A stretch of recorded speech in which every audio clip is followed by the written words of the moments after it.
These days, everyone wants their picture on Facebook, Instagram, and beyond. But 100 years ago, people had to go on an adventure to get their picture taken. Corey Adkins explains in our special report Tahquamenon Falls through the years. So today we are at about 500,000 people every year. As waterfalls go, you could almost call the Tahquamenon Falls the king of the Upper Peninsula. People come from all over the place to take them in. It's becoming more and more popular for whatever means. Social media, pictures, television shows. But more people are traveling here from outside of the Michigan area, I think, which is kind of interesting. Crazy ladies, unforgettable. And anyone who's been to either the upper or lower falls knows they make you work a bit to see them.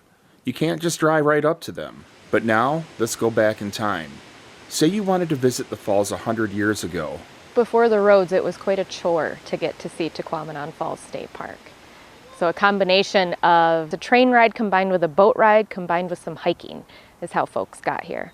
So it was not an adventure for those who were less fortunate. It was obviously folks who could afford it and who had the time and ambition to do so. Here's what you had to go through. There were two main hubs to get to the falls. The lower falls you would come from downriver, so either from the Rivermouth area or from Hulbert would be the closest town.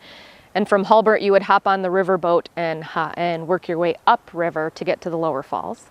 So that was a separate adventure. To get to the upper falls, you would likely come from the Newberry area or from Sioux Junction, like you even do today.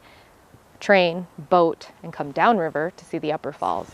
That's a lot of work to see a waterfall. It's a lot of work for a waterfall. It's just a waterfall.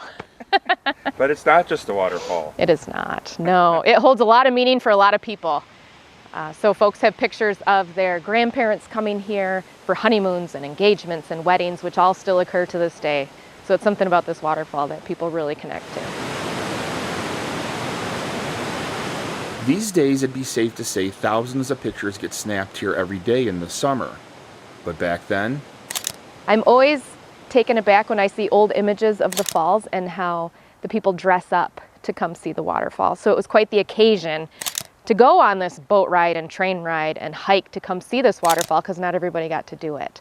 And there's one thing the past and present share: bugs. And so these people were hiking a couple miles through muddy, nasty, narrow trails, according to them. And the fact that they would get eaten alive by like mosquitoes and stuff the entire trek, it makes me laugh.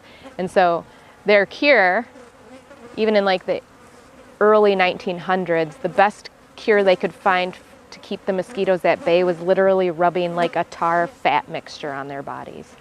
And so I can just imagine these people all dressed up to come see the falls, but getting eaten alive just like we do to this day makes me smile. That we still have the same kind of problems that they had back then.